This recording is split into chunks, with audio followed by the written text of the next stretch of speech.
berpikir dilakukan dengan keliru, maka dia menjadi khawatir atau menjadi kecemasan. Nah, khawatir alias kecemasan ini mengikat.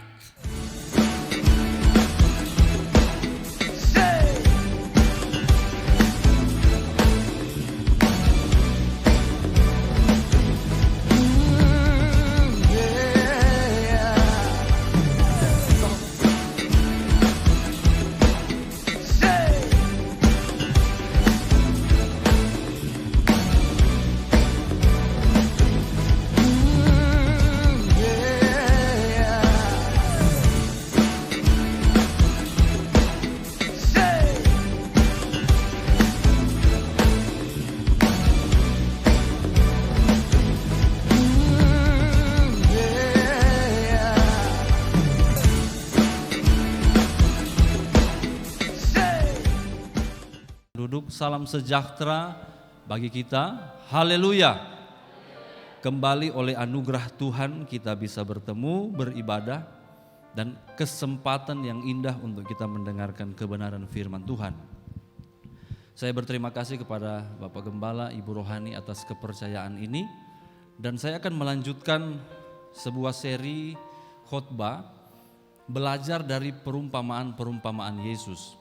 Yang sebenarnya bukan cuma sekedar perumpamaan, tapi juga istilah-istilah atau konsep-konsep yang dipinjam Yesus di sekelilingnya untuk menjelaskan beberapa pokok kebenaran. Dan hari Kamis saya sudah memulai di satu ayat Matius pasal 6 dan akan kita turut belajar pada pagi ini sebagai lanjutannya. Maka sebelum saya melanjutkan, kita akan refresh dulu untuk rayon hari Kamis. Tapi setelah itu kita akan lanjut. Matius pasal 6 ayat 26. Yesus meminjam satu konsep, meminjam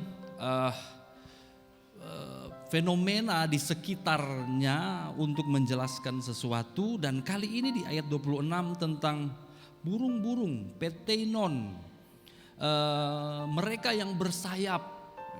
Dan seringkali disebut burung-burung kecil yang ada di udara, yang bebas berterbangan, mereka yang bersayap di udara. Ayat 26 Matius pasal 6 kita baca bersama 1, 2, 3. Pandanglah burung-burung di langit yang tidak menabur dan tidak menuai dan tidak mengumpulkan bekal dalam lumbung, namun diberi makan oleh Bapamu yang di sorga.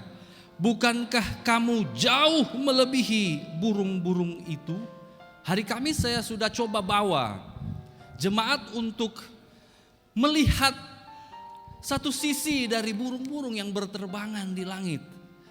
Penuh kebebasan, tidak terikat, merdeka, gembira. Memang ya sudah begitu burung-burung itu kan, cuit, cuit, cuit, cuit, gembira. Tidak pernah saya melihat burung lalu cuat, cuat, cuat, murung, tidak pernah. Selalu riang gembira di sekolah Alkitab, di kompleks sekolah Alkitab. Saya bersyukur kalau bangun pagi bukan oleh deru motor dan mobil, tapi kicauan burung. Kosong siswa-siswi dengar saja. Iya, enak sekali ya. Cuit, cuit, cuit, cuit, cuit, cuit. Tidak tahu hari itu akan hujan atau badai. Tidak tahu apakah dia akan di satu momen mungkin jam 2 siang, jam 4 sore dia kena ketapel oleh anak-anak nakal yang suka tembak atau bapak-bapak yang suka tembak-tembak burung. Tidak tahu. Pokoknya begitu pagi merekah, burung-burung ini dengan bebas berterbangan dan bersiul. Saudara-saudara, konsep ini dipakai Yesus untuk memberi kontras terhadap ayat 25. Kontras terhadap ayat 25, kita baca sama-sama. Matius 6 ayat 25, 1, 2, 3. Karena itu aku berkata kepadamu, janganlah khawatir akan hidupmu, akan apa yang hendak kamu makan atau minum, dan janganlah khawatir pula akan tubuhmu, akan apa yang hendak kamu pakai. Bukankah hidup itu lebih penting daripada makanan, dan tubuh itu lebih penting daripada pakaian? Khawatir, khawatir, khawatir, khawatir. Merimnao. Merimnao artinya berpikir. Dan memang kita manusia adalah makhluk yang berpikir. Tetapi ketika merimnao, berpikir dilakukan dengan keliru, maka dia menjadi khawatir atau menjadi kecemasan. Nah, khawatir alias kecemasan ini mengikat. Tanyakan kepada mereka yang 3 hari lagi jatuh tempo bayar kredit. Kita harus store nih, motor nih. Mengikat. Tanyakan kepada mereka yang minggu depan akan ujian proposal skripsi.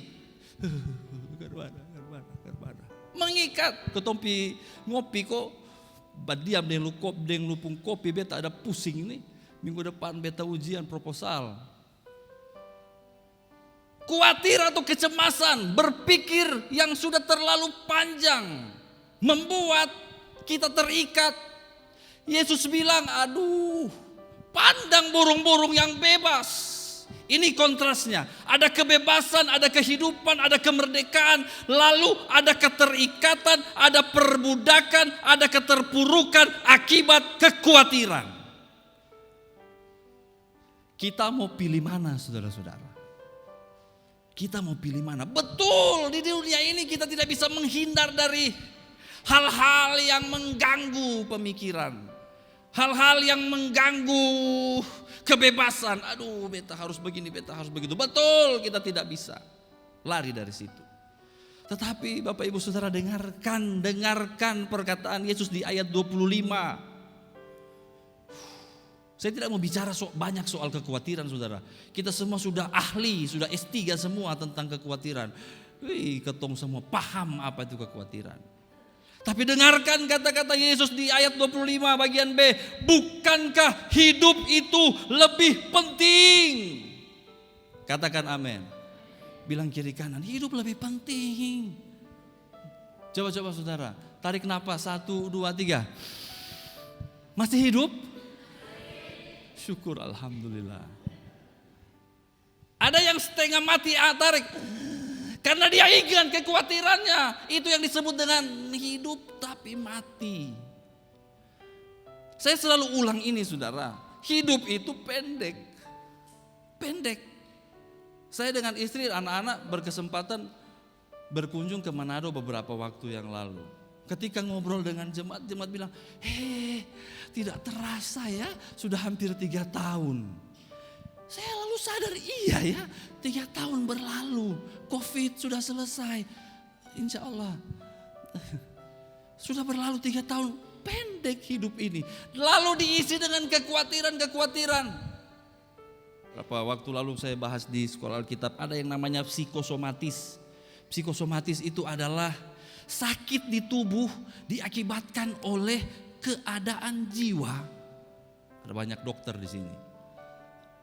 Karena jiwa dan kekhawatiran ini ada di jiwa, menekan. Sebenarnya sonde mau darah tinggi, ada yang bilang beta sih makan sonde yang daging-daging amat. Beta sih, tapi kok bisa ya darah tinggi? Kok bisa ya sakit mah? Kok bisa ya kepala cenut-cenut? Kok bisa ya sakit punggung? Mungkin keadaan jiwa kita yang tertekan membuat saya dan saudara pada momen-momen tertentu mengalami sakit di tubuh karena jiwa yang terikat, yang tidak merdeka, yang tidak bebas. Burung-burung dia terus terbang. Dia bebas, dia merdeka. Yesus bilang pandang.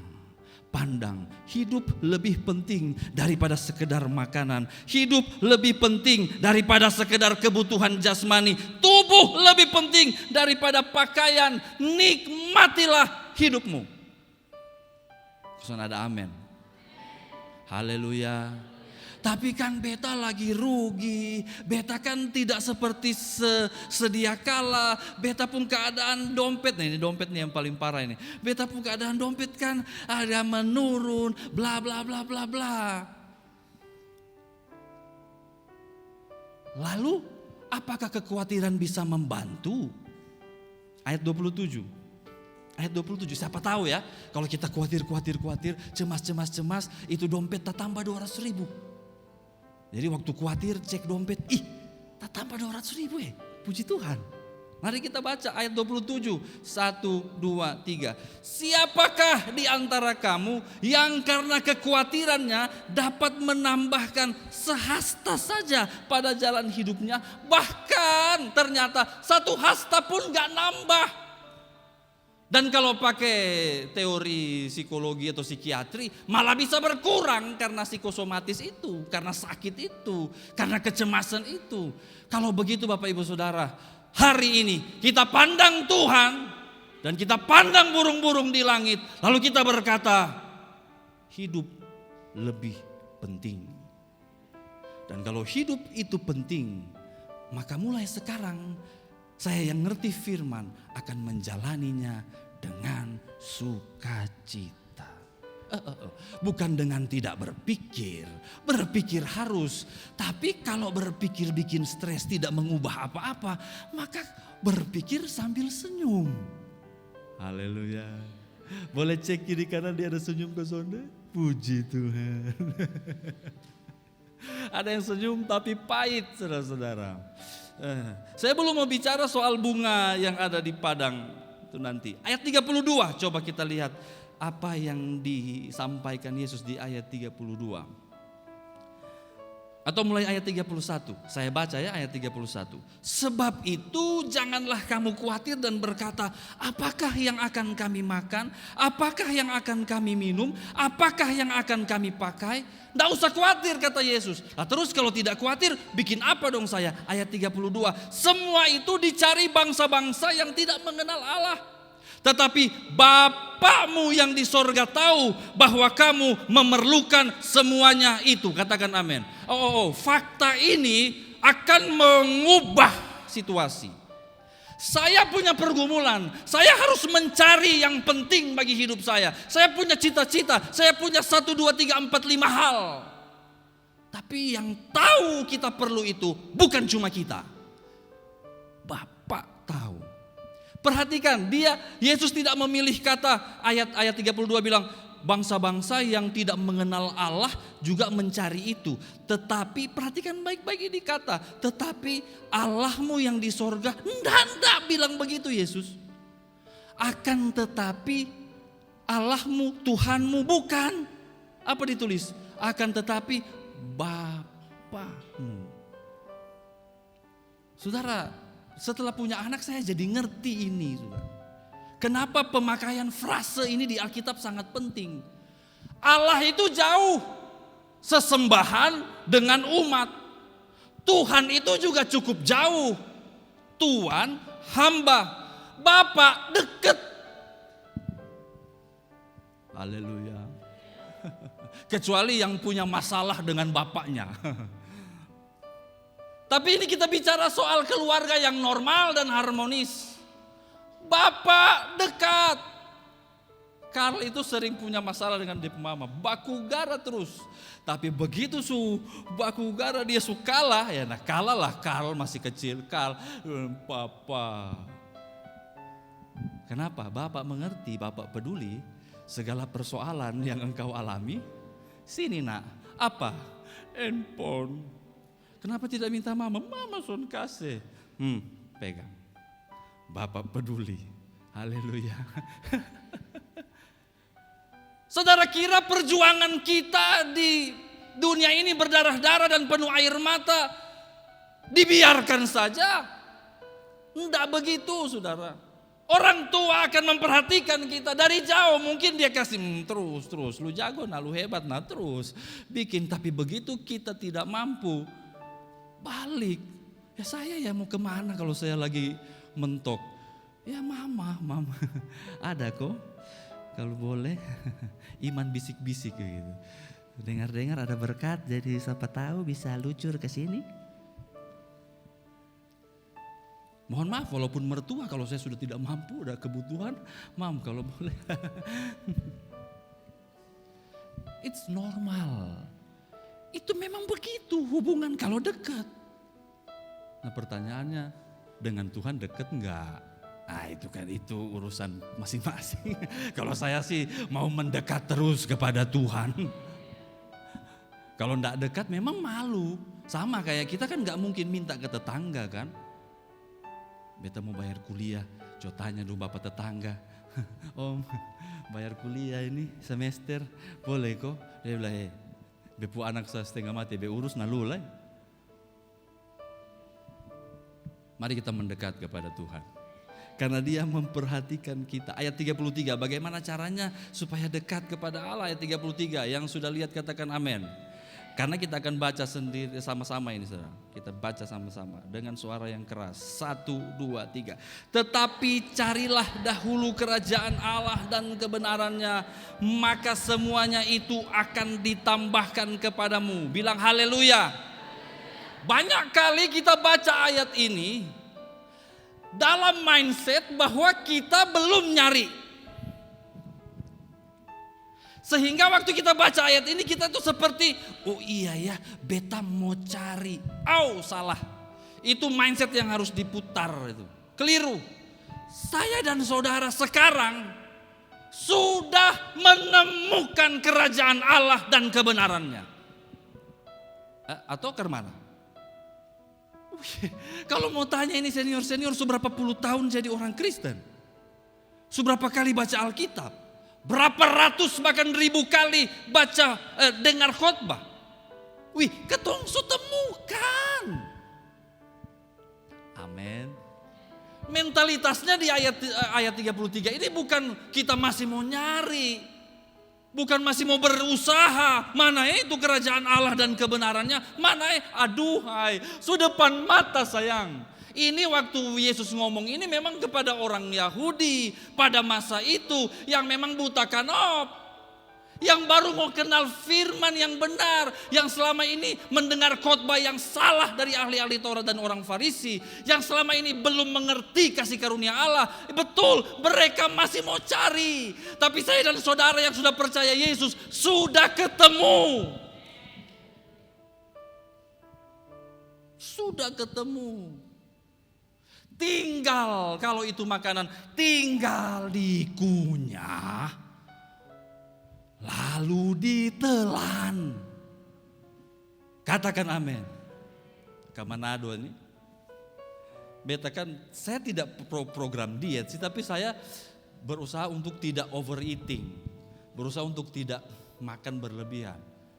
Tapi begitu sampai di Manado ketemu mami, turun dijemput, langsung bawa pi makan. Aduh, nah ini suka ketemu dengan kerajaan Allah dan kebenarannya. Selama 10 harian tidak ada yang gak enak sudah. Begitu, suadana, sudah ditemukan, masa disia-siakan? Hajar sudah. Pas hajar itu aduh naik berapa. Rina lihat nanti jang bagara kalau naik. Ya, kita hadapi bersama-sama lah, kok ini enak. Suadana di depan, lezat, hajar. Dari satu tempat ke tempat yang lain, lebih banyak gratisnya kan. Apalagi kalau jemaat bawa, aduh ini supaya udah mau makan, iya mau makan. Kelapar tart itu brownies belum lagi masakan Manado, lapar langsung kan. Saya langsung lapar. Ada di depan. Yang jadi persoalan ada begitu banyak orang Kristen yang sudah ketemu kerajaan Allah dan kebenarannya tapi tidak menggunakannya.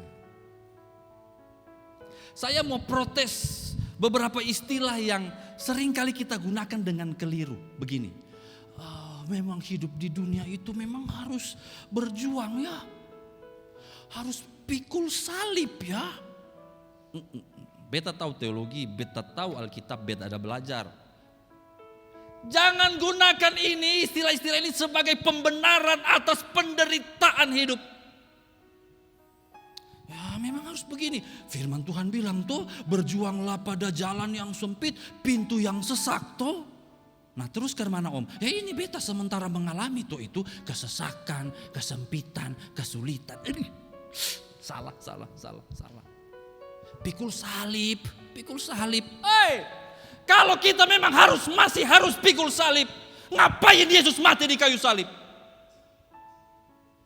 Come on. Mentalitas kita keliru. Justru dosa kita ditanggungnya. Oleh bilur-bilurnya engkau disembuhkan. Oleh darahnya engkau ditebus. Ketemulah dengan kerajaan Allah dan kebenarannya. Lalu bersukacitalah dalam hidupmu. Berat. Karena ini sudah ayat 34. Coba lihat ayat 34. Aduh. Kalau sonde ini berat. Ayat 34. 1, baca sama-sama ya. 1, 2, 3. Sebab itu janganlah kamu khawatir akan hari besok. Karena hari besok mempunyai kesusahannya sendiri. Kesusahan sehari cukuplah untuk sehari. Kenapa ini penting? Kenapa ketemu kerajaan Allah dan kebenarannya penting? Kenapa perubahan yang dikerjakan oleh kerajaan Allah itu penting? Karena hari ini ada kesusahan, besok juga. Dan setiap hari punya kesusahannya sendiri. Dan kalau kita menderita hari ini, besok juga menderita, terus menerus pasti menderita. Seperti lingkaran setan, besok ada penderitaan lagi, besok ada penderitaan lagi. Aduh, kapan happy-nya? Saudara mau berbahagia? Jadi Kristen jualannya berbahagia kok. Engkau ditebus dari hidupmu yang lama kepada hidup yang baru, yang penuh sukacita, yang penuh kebahagiaan, yang penuh pertolongan Tuhan, yang penuh mujizat, yang melihat karya Allah yang dahsyat. Tadi malam salah satu anggota tim Semau datang. Kak, muka memang tak tekuk, Kak. Kenapa? Potong dana belum cukup nih. Memang agak khawatir kayaknya dia pemuka. Semua hari Kamis nih belum sampai. Dia bilang, memang tim ini bukannya tidak kerja, tapi ada beberapa halangan. Khususnya event-event yang kemarin berlangsung panjang sampai acara ke Semau itu tertunda, bla bla bla, sehingga tidak maksimal. Itu harus diakui. Tapi saya bilang sudah. Senyum sah, santai sah. Pasti bisa. Katakan amin. Mana dong? Sana Pak Lia. Oh, Pak Ibu Ketua ada di belakang sana. Di LCD. Oke. Kalau begitu, kalau tidak boleh khawatir, kerajaan Allah akan bikin apa di kita? Sehingga terjadi perubahan. Kita mundur ke Matius pasal 5. Matius pasal 5.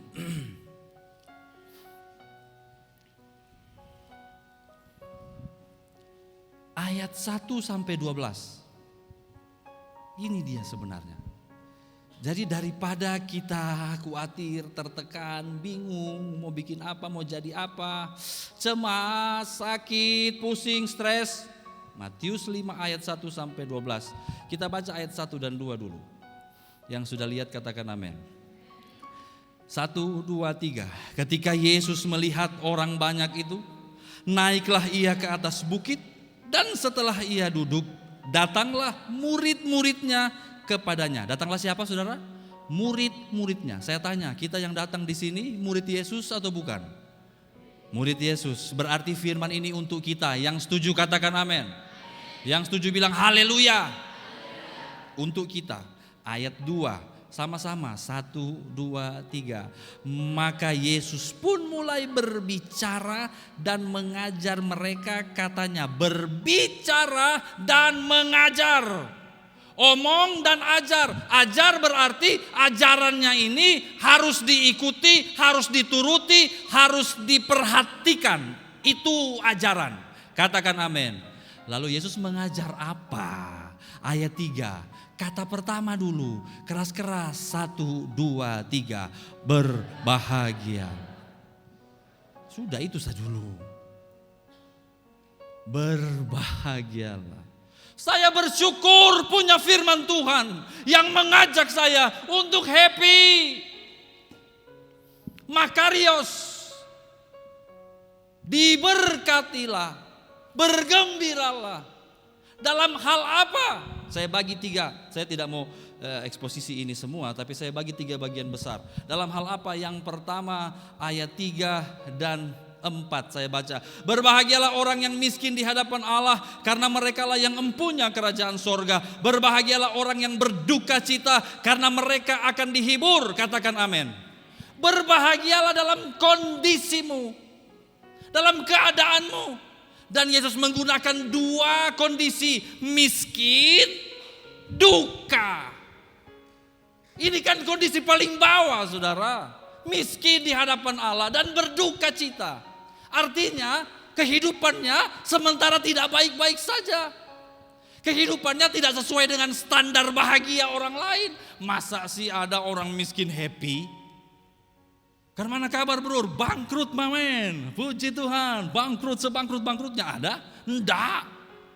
Orang kalau miskin pasti tidak bahagia. Tapi Yesus bilang di dalam Tuhan yang miskin pun harus berbahagia. Karena mereka empunya kerajaan sorga.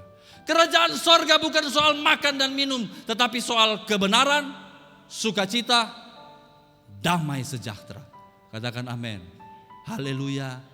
Bahkan yang duka diajak berbahagia.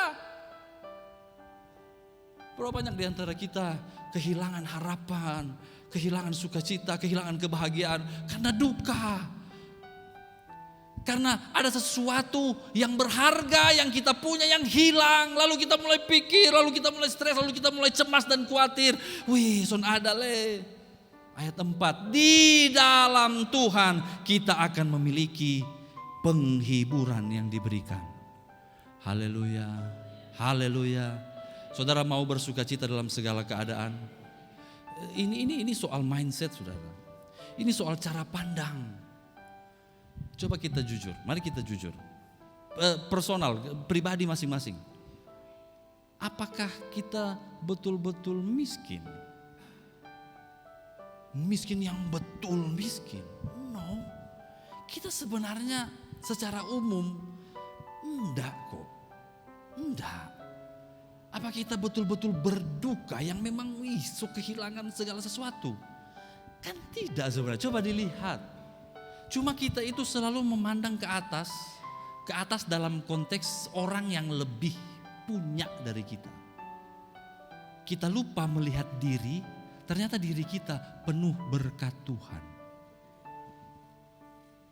Di momen-momen hidup saudara tarik napas lalu lihat diri dan kehidupan. Lihat rumah tangga, lihat pencapaian.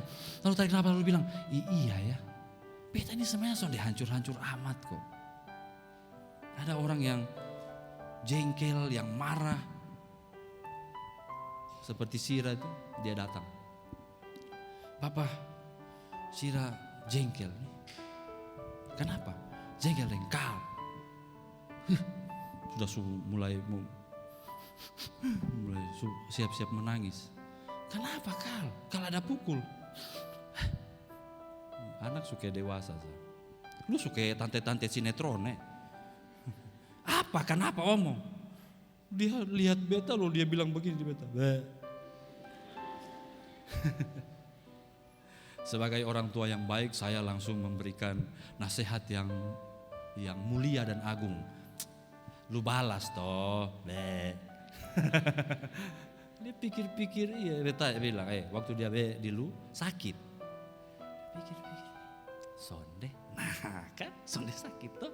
Oh ya Kal. Nah terus papa kalau dia pukul, ya, pukul balik tuh. Seringkali kita tuh terpuruk bukan pada hal penting. Coba, cuma biasa. Besok geregetan dengan itu orang. Kenapa? Dia ada kata-kata balas tuh. Jangan, bercanda. Dia kata-kata beta, cuma kata-kata saja. Yesus menggunakan istilah yang sangat bawah ini, miskin. Duka. Saya akan berhenti di sini dulu. Nanti berikut baru saya lanjut. Tapi mari kita merenung hidup kita. Ketong ini sudah terlalu banyak kasih karunia Tuhan. Terlalu banyak. Kalau kita mau, memang apa yang akan kita dapat adalah yang kita cari kan. Carilah maka kamu akan mendapat. Kalau ketong tiap hari pikiran ini cuma cari hal-hal sial, pikiran cuma cari masalah, cuma cari alasan untuk marah, alasan untuk kecewa, memang itu yang akan kita temukan. Bangun pagi, mana jengkel di siapa ya? Kalau memang awalnya sudah begitu ya begitulah, itu yang kita cari nah. Tapi kalau kita mau ikut firman Tuhan, mencari kerajaan Allah dan kebenarannya, kita akan menemukan banyak hal baik dalam hidup. Haleluya. Karena itu tenang dan jalani hidup bersama Tuhan. Menjadi Kristen berarti menjadi berbahagia. Yang setuju bilang amin. Sebelum saya serahkan Bapak Gembala, satu lagu saya ingin nyanyi. Lagu ini ketika dinyanyikan orang bilang, lagu orang mati. Tetapi sejujurnya saya menikmati pergi ke ibadah pemakaman. Karena di ibadah pemakaman keluar lagu-lagu yang jarang nyanyi di gereja. Tapi sangat memberkati iman. Salah satunya ini. Tenanglah kini hati, Tuhan memimpin. Haleluya. Di setiap saat dan kerja tetap ku rasa tahu. Kalau kita mau jujur, kita cari dalam pengalaman hidup, tangan Tuhan itu ada. Satu kali lagi, tenang. Makanya tenang lagi. Apapun yang sementara engkau hadapi, tenang hatimu. Jangan cemas, jangan khawatir. Tuhan memimpin. Burung di udara saja dia pelihara, apalagi kita. Di tiap saat dan kerja tetap ku rasa tahu, Tuhanlah yang membimbingku, tanganku dipegang. Jangan khawatir, jangan khawatir. Hatiku berserah penuh, tanganku dipegang. Engkau yang punya kekhawatiran berserah kepada Tuhan sekali lagi. Tuhanlah yang membimbingku, tanganku dipegang teguh. Hatiku berserah penuh, tanganku dipegang. Selamat berbahagia di dalam Tuhan. Amin.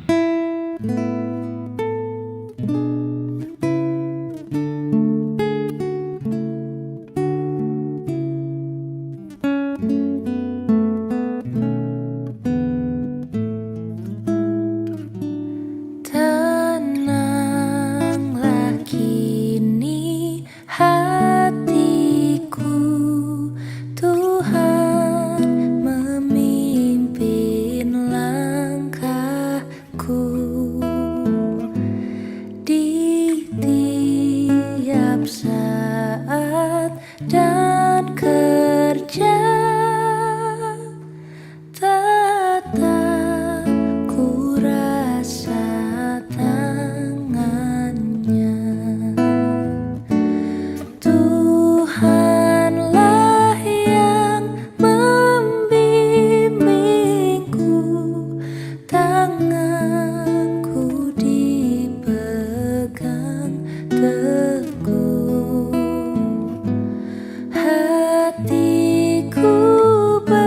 berserah penuh, tanganku dipegang teguh.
Di malam yang gelap benar, di taman indah dan segar, di taupan dan di laut tenang, tatap tanganku dipegang. Tuhanlah yang membimbingku, tanganku dipegang teguh. Hatiku berserah penuh, tanganku dipegang teguh. Tuhanlah yang membimbingku, tanganku dipegang teguh. Hatiku berserah penuh, tanganku dipegang teguh. Tanganku dipegang teguh.